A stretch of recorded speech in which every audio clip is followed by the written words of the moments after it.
والکه ګرګي یو څو هوایي ډزې وکړه چې دا خلک وډار شي چې زما روب او دبدبه ورته یو ځل بیا معلومه شي. زورواکي صاحب ډزې خو ماته پرېږده.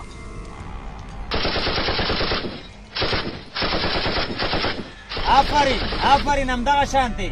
زورواکي صاحب وایم که زړه دي چې یو لاسي بم ور وغورځوم. نه لږ صبر وکړه د تاسو باندې څه راخته دی، لږ صبر. والکه ډریوره په دې نفر باندې لږ سټرینګ ووه چې وډار شي. ووه والکه څنګه اجل راخستی، نه پوهېږې چې زما موټر را روان دی.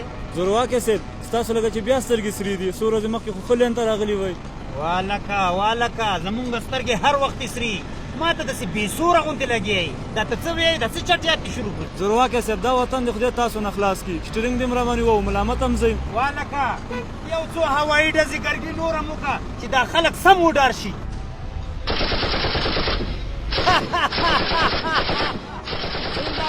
آفرین. تاسو خو بیخي قانون نه منئ. ته ودرېږه چې زه ځم تاسو پسې ټکان د خپرونې پولیس راولم. ورشه د ټکان پولیس خو څه کمانډو دې م راولې ولاکه مونږ څوک.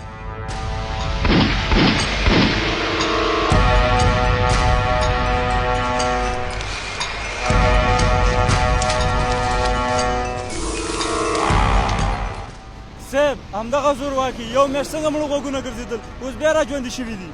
راکوب شه د موټره.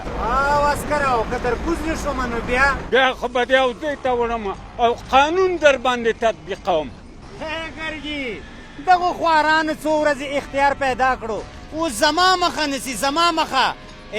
مونږ به هله کمزوري کیږو چې زمونږ د ملت سر خلاص شي. ورکه ګرګي یو ضربه.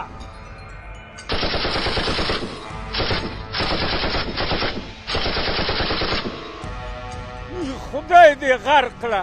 ما ویل چې چېرته واده دي یا ماشوم پیدا شوی ده چې داسې کېږي. زه خو دې ګرګیانو ته دې راوستم، په دوی باندې به د چا پلار زور ورسېږي.